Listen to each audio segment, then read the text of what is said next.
Ma fiancée a publié « Je monte enfin en gamme dans la vie après avoir rencontré un homme riche à un séminaire ». J'ai commenté « Félicitations ». Ensuite, j'ai annulé la salle de réception du mariage et j'ai expliqué à tout le monde pourquoi, ce qui a déclenché ces appels frénétiques quand la femme de son amant l'a contacté. Moi, Antoine, 32 ans, je suis, ou plutôt j'étais, fiancé à Chloé, 29 ans. Nous étions ensemble depuis 4 ans. Notre mariage devait avoir lieu dans 9 semaines. 9 semaines. Je suis analyste de données. J'étudie les schémas, je suis pragmatique. C'est peut-être ce que tu trouvais ennuyeux. J'ai toujours pensé que ça faisait de moi quelqu'un de fiable. Je gagne bien ma vie. Nous avions une vie confortable. Nous économisions pour acheter un appartement. Je payais la majorité des frais du mariage, ses parents ne contribuant qu'avec une petite somme forfaitaire. Étant organisé, c'est moi qui gérais tous les prestataires et les contrats. Le week-end dernier, Chloé est partie pour un séminaire de 3 jours à Lyon sur le leadership au féminin. Elle travaille dans le marketing et sa boîte a tout payé. Je l'ai sincèrement encouragée. Je l'ai déposée à la gare. Nous nous envoyions des textos comme d'habitude. Puis samedi soir, ces messages se sont faits plus rares. J'ai supposé qu'elle était occupée à réseauter, et oh mon Dieu, elle l'était. Vers 22h, je faisais défiler mon fil d'actualité sur les réseaux sociaux. Une nouvelle publication de Chloé. Pas une story. Une publication permanente sur son feed. La photo, elle trinquant une flûte de champagne avec un type que je n'avais jamais vu. Il était plus âgé, la quarantaine, portant une montre qui coûtait probablement plus cher que ma voiture. Ils étaient sur un bar en rooftop, avec les lumières de la ville en arrière-plan. Elle rayonnait d'une manière que je n'avais pas vue depuis longtemps. Mais le coup de poing dans l'estomac, ce n'était pas la photo. C'était la légende, je monte enfin en gamme dans la vie, tellement génial de rencontrer des gens qui voient ta vraie valeur. Nouveau Horizon réseautage, monter en gamme. J'ai fixé l'écran. Monter en gamme dans la vie. Elle ne parlait pas d'un nouveau job. Elle parlait de lui. Le type sur la photo. Et j'étais le mode de vie dont elle se débarrassait. L'émoji clin d'œil. Elle en était fière. J'ai ressenti un froid glacial. Pas de la chaleur, pas de la colère, juste un froid polaire. Mes mains étaient parfaitement stables. Les 4 dernières années se sont mises en place comme un puzzle. Les petites plaintes sur ma voiture trop sage. Ces soupirs quand je proposais des vacances en France au lieu d'un voyage à l'étranger. Le réseautage qu'elle faisait. J'ai ouvert les commentaires. Ses amis étaient déjà là. Vas-y, ma belle, c'est qui, quelle montre? J'ai tapé un seul mot et j'ai publié. Mon pseudo. Félicitations. Ses amies sont devenues silencieuses. L'une d'elles a supprimé son commentaire. Chloé a dû recevoir la notification instantanément, car mon téléphone s'est allumé avec ses textos. Chloé, qu'est-ce que ça veut dire? Chloé, pourquoi tu commenterais ça? Chloé, c'est juste une blague de networking. Je n'ai pas répondu. Une blague, hein? J'ai éteint mon téléphone. J'ai ouvert mon ordinateur portable. J'ai ouvert le dossier « Mariage » sur mon bureau, celui avec tous les contrats. J'étais le seul nom dessus, ma carte de crédit enregistrée pour tous les acomptes. Le pragmatisme. 22h17, j'ai appelé le service 24H24 de notre lieu de réception, le Lys d'Or. Je suis tombé sur le responsable de nuit. J'ai expliqué que je devais annuler. Il m'a dit que je perdrais la compte non remboursable de 5 000 €. Je comprends, ai-je dit. S'il vous plaît, annulez. Envoyez-moi un email de confirmation immédiatement. Monsieur, vous êtes sûr? Nous ne pourrons pas relouer à si court préavis. J'en suis certain à 100%. Annulé. L'email est arrivé à 22h19. Statut, annulé. 22h20, j'ai envoyé un email au traiteur, les saveurs des saisons. J'ai trouvé la clause d'annulation dans le PDF. Plus de 60 jours avant l'événement, je ne perdais que l'acompte de 1 000 €. Objet, annulation événement numéro 4512. Antoine Chloé. Corps du message, conformément à la section 4A de notre contrat, j'annule par la présente notre événement pour la date du date. Je comprends que cela entraîne la perte de l'acompte de 1 000 €. Veuillez accuser réception. 22h24 email au photographe, instant capturé. même chose. 750 € d'acompte perdu. 22h28 email au groupe de musique, Les Noctambules. 500 € d'acompte perdu. Total des dégâts, 7250 €. J'ai inscrit ce chiffre dans un nouveau tableur. Titre, la taxe Chloé. Je n'avais pas fini. Les invités. Nous avions 150 personnes invitées. Les save the date avaient été envoyés. Les gens réservaient des vols. Il serait cruel de les laisser la prendre par des rumeurs. J'ai ouvert ma messagerie. J'ai sorti la liste des invités. J'ai copié les 150 adresses e-mail. Je les ai collées dans le champ CCI, copie carbone invisible. C'était la partie importante. Je ne devais pas être émotif. Je devais être factuel. Ce n'était pas une vengeance. C'était une annonce. Elle avait fait son annonce. Maintenant, je faisais la mienne. J'ai fait une capture d'écran de sa publication. La photo, la légende, mon commentaire, félicitations. Je l'ai jointe à l'email. Objet, annulation du mariage d'Antoine et Chloé. Corps du message, chers amis, chère famille, ce courriel a pour but de vous informer, avec grand regret, que le mariage entre moi-même et Chloé, prévu pour le date, est annulé. La raison de cette annulation soudaine est la décision de Chloé de poursuivre une montée en gamme dans sa vie, qu'elle a annoncée publiquement ce soir. Voir la pièce jointe. Cette nouvelle opportunité entre apparemment en conflit avec son engagement précédent envers moi. J'ai déjà informé tous les prestataires, le liste d'or, les saveurs des saisons, etc., et assumé les acomptes non remboursables, vous n'avez donc pas à vous soucier d'eux. À ceux d'entre vous qui ont déjà pris des dispositions de voyage ou d'hébergement, je suis profondément désolé pour les désagréments et les dépenses occasionnées. Je viens moi-même de l'apprendre et je tenais à vous en informer dès que possible. Veuillez ne pas contacter Chloé, car elle profite de son séminaire et se concentre sur ses nouveaux horizons. Toutes les questions peuvent m'être adressées, bien que je vous demande un peu de patience. Sincèrement, Antoine.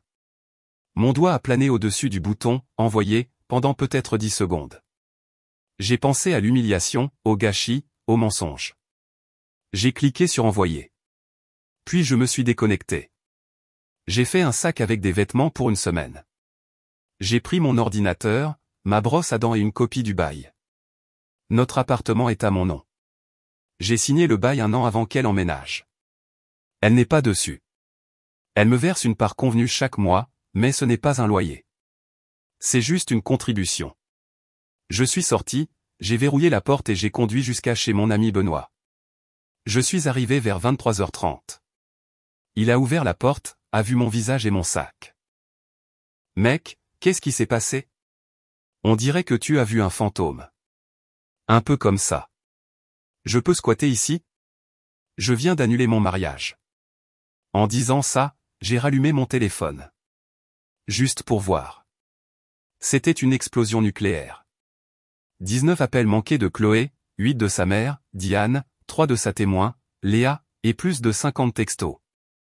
Tous des variations de « Mais qu'est-ce que tu as fait? Appelle-moi tout de suite, tu es un malade, comment as-tu pu m'humilier comme ça ?» Le dernier, de Chloé, venait d'arriver. Cette publication était une blague, espèce de psychopathe. Tu viens de ruiner ma vie pour une blague. J'ai regardé Benoît. Elle dit que c'était une blague. Il a lu la capture d'écran. Une blague avec un certain Julien Lambert, le PDG de Lambert Tech. Mec, ce n'est pas une blague. C'est une proposition commerciale. Tu veux une bière? Ouais, j'ai dit. J'en ai vraiment besoin. J'ai mis le téléphone en silencieux. Ce n'était que le début. Mise à jour ça fait 3 jours. Je suis toujours chez Benoît, je travaille depuis sa table de cuisine. Mon patron a été incroyablement compréhensif. Il a juste dit, prends ton temps. Fais ce que tu peux. Les retombées ont été explosives. Ma famille et mes amis sont à 100% de mon côté. Ma mère est furieuse, de cette manière calme et terrifiante.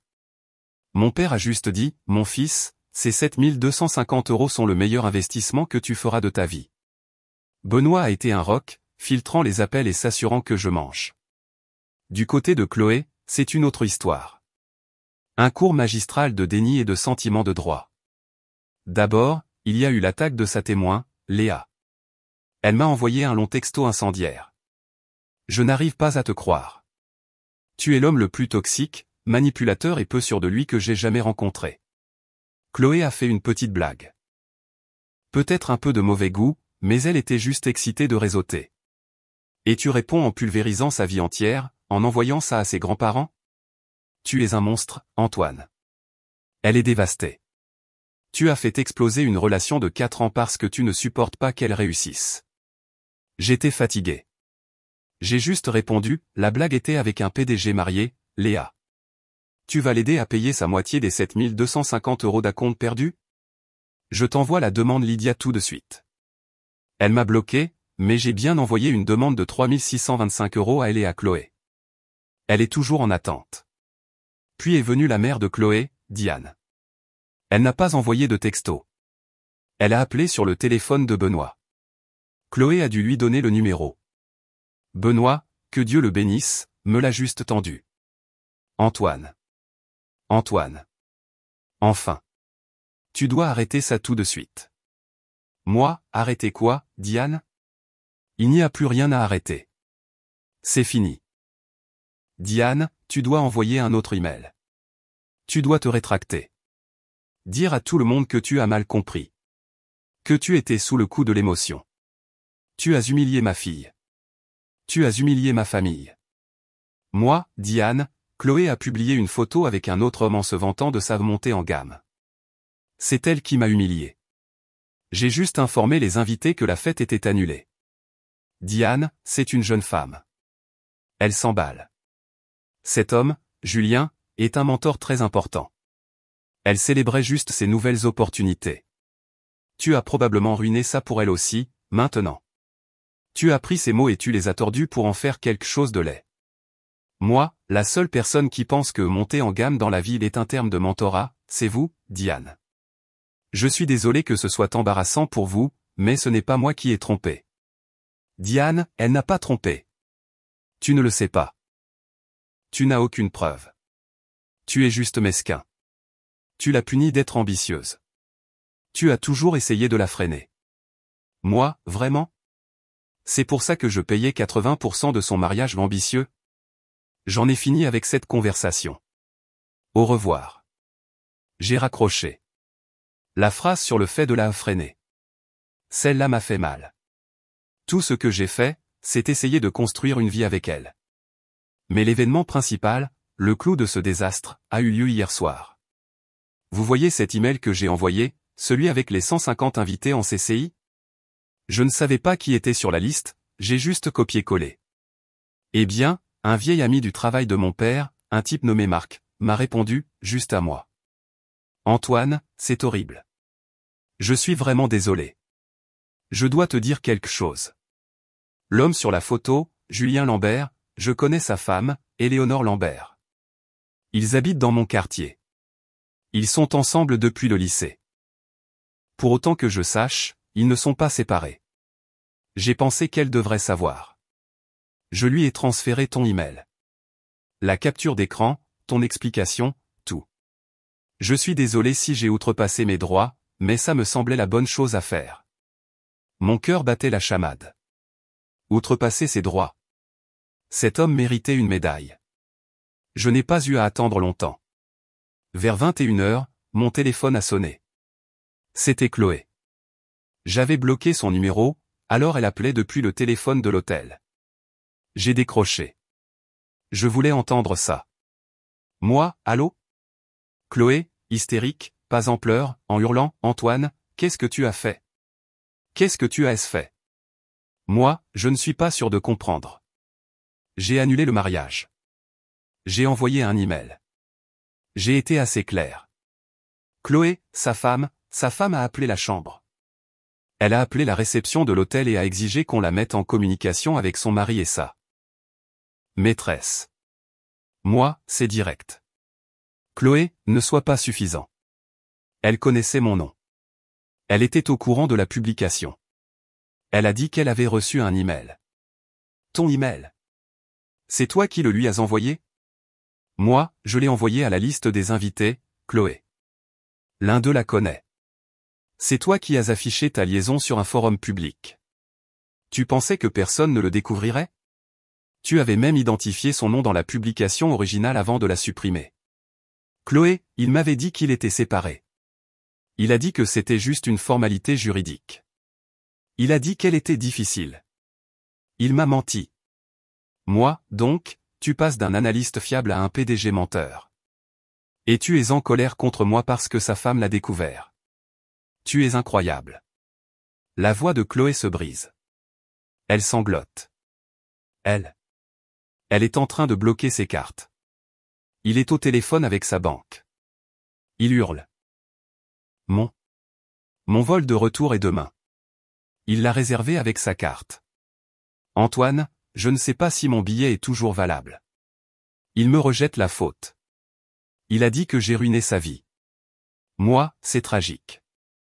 Il semble que ta montée en gamme ait été déclassée. Pas de chance pour toi. Chloé, tu dois arranger ça. Tu dois l'appeler. Appeler cette Éléonore. Lui dire que tu as menti. Lui dire que tu as falsifié la capture d'écran. Que tu es un ex jaloux et que tu as tout inventé. Je suis resté silencieux pendant 10 bonnes secondes. L'arrogance pure, à 100%. Elle voulait que je mente à la femme avec qui son amant me trompait, pour sauver une relation avec l'homme avec qui elle me trompait. Moi, Chloé, je veux que tu écoutes très attentivement. Non. Je ne vais pas arranger ça.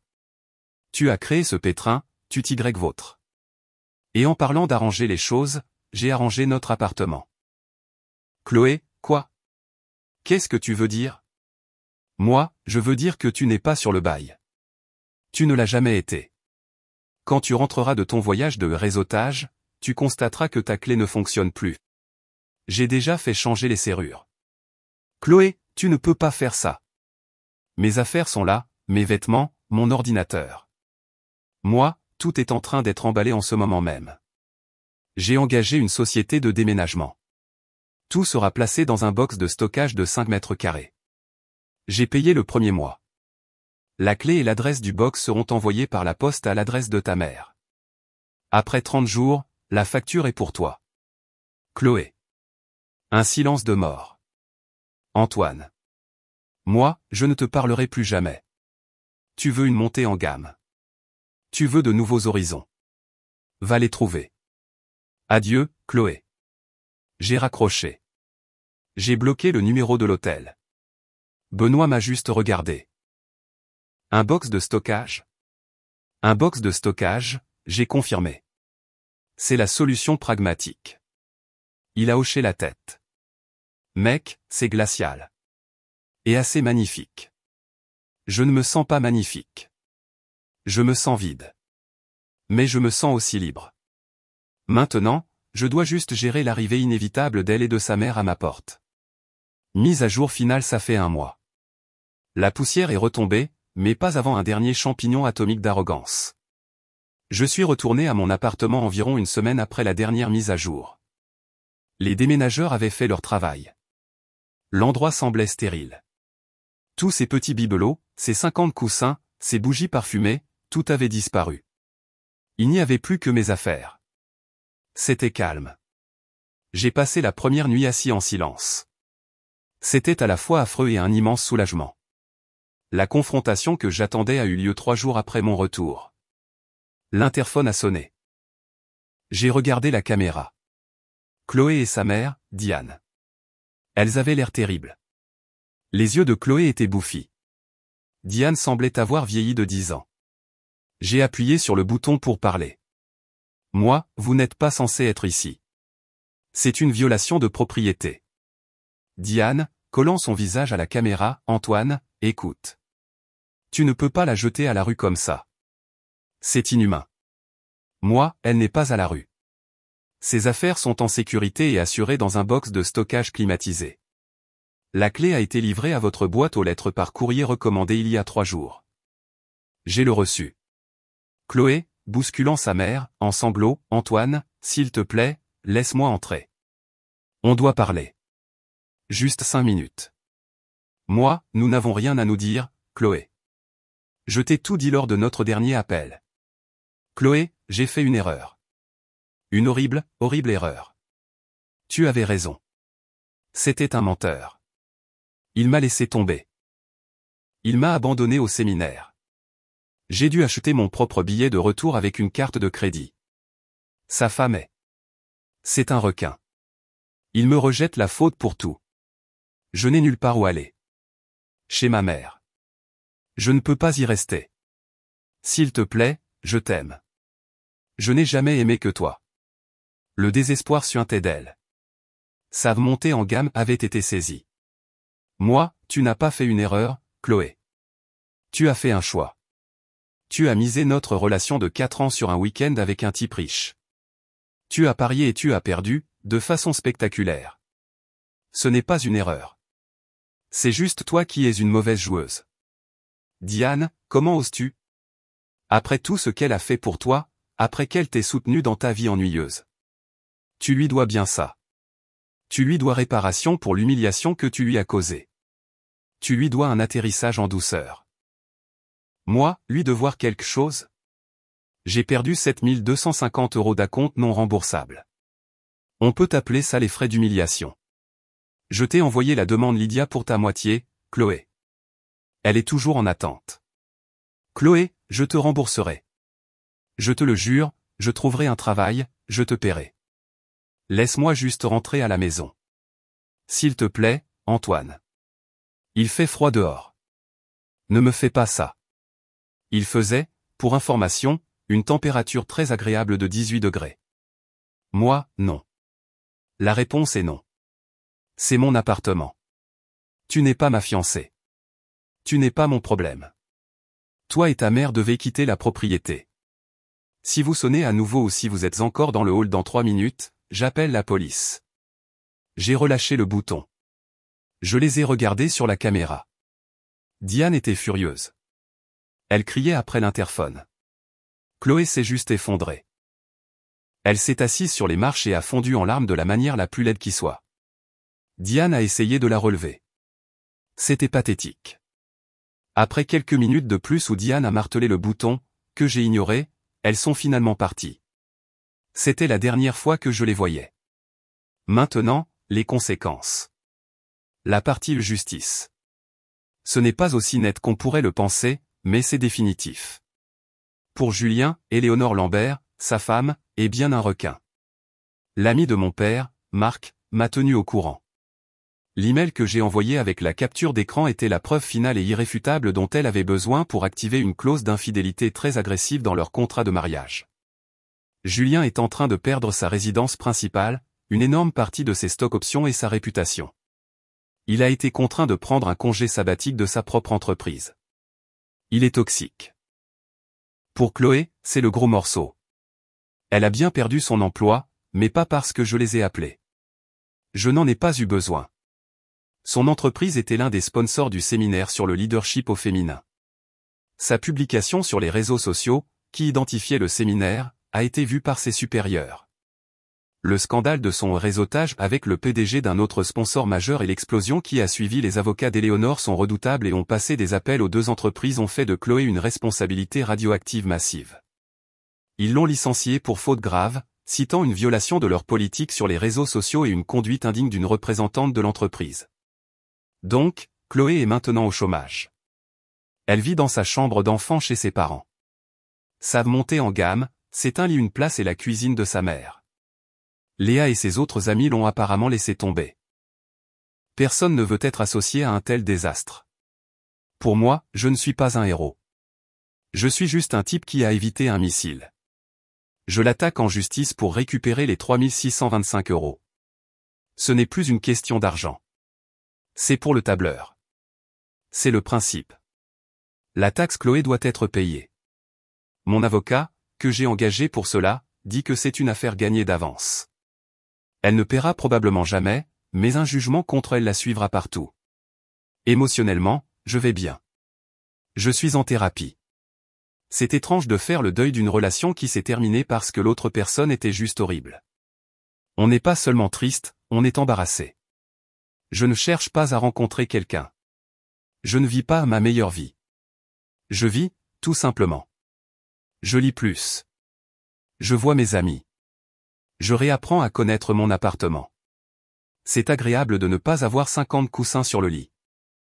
J'ai l'impression d'être sorti d'un brouillard de 4 ans.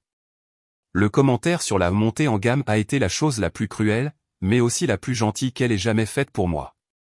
Elle m'a dit la vérité d'une manière que je ne pouvais pas ignorer. Elle voulait améliorer son style de vie. Au lieu de ça, elle a amélioré le mien. Je suis juste triste que ça m'ait coûté 7250 € pour le découvrir. Merci de m'avoir laissé me défouler. J'en ai fini avec cette histoire.